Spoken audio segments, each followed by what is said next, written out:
মুখ্যমন্ত্ৰী যুক্তিহীন কথা কবলৈ আৰম্ভ হৈ গৈছে। কেতিয়াবা কব ৰাজনৈতিক দলে আন্দোলন নকৰে, পিছদিনা আকৌ তেওঁলোকৰ দলে আন্দোলন কৰে, আকৌ মিডিয়া তেওঁলোকৰ ওচৰত যাব, মামা আন্দোলনটো আপোনাৰ দলে কৰিলে। তেতিয়া মামাই কয় নহয় নহয়, আন্দোলন কৰিব নোৱাৰে, সমদল কৰিব পাৰে। এতিয়া আজিতো আমি সমদল কৰিবলৈ ওলাইছো।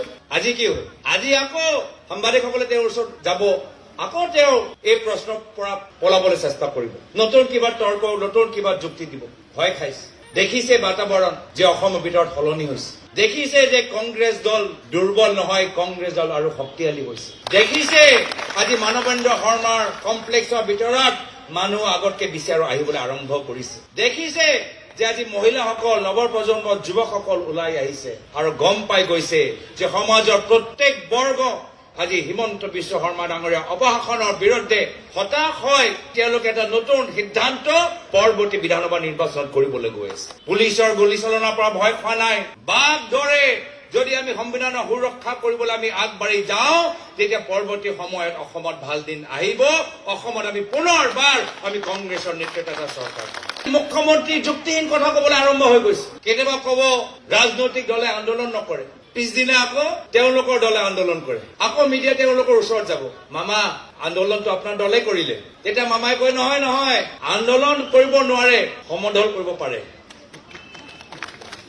এতিয়া আজিতো আমি সমদল কৰিবলৈ ওলাইছো। আজি কি হ'ল? আজি আকৌ সাংবাদিকসকলে তেওঁৰ ওচৰত যাব, আকৌ তেওঁ এই প্ৰশ্নৰ পৰা পলাবলৈ চেষ্টা কৰিব, নতুন কিবা তৰ্ক, নতুন কিবা যুক্তি দিব। ভয় খাইছে। দেখিছে বাতাবৰণ যে অসমৰ ভিতৰত সলনি হৈছে। দেখিছে যে কংগ্ৰেছ দল দুৰ্বল নহয়, কংগ্ৰেছ দল আৰু শক্তিশালী হৈছে।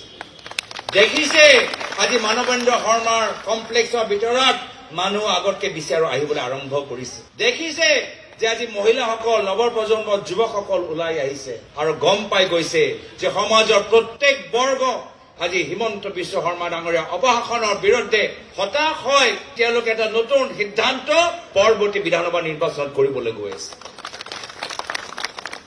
মই ধন্যবাদ জ্ঞাপন কৰিছো তৃণমূল কংগ্ৰেছ কৰ্মীসকল। আজি ভয় খোৱা নাই, পুলিচৰ গুলীচালনাৰ পৰা ভয় খোৱা নাই। আৰু যেতিয়া আমাৰ তৃণমূল কংগ্ৰেছ কৰ্মী ওলাই আহে, বাঘ দৰে যদি আমি সংবিধানৰ সুৰক্ষা কৰিবলৈ আমি আগবাঢ়ি যাওঁ, তেতিয়া পৰৱৰ্তী সময়ত অসমত ভাল দিন আহিব। অসমত আমি পুনৰবাৰ আমি কংগ্ৰেছৰ নেতৃত্বত এটা চৰকাৰ।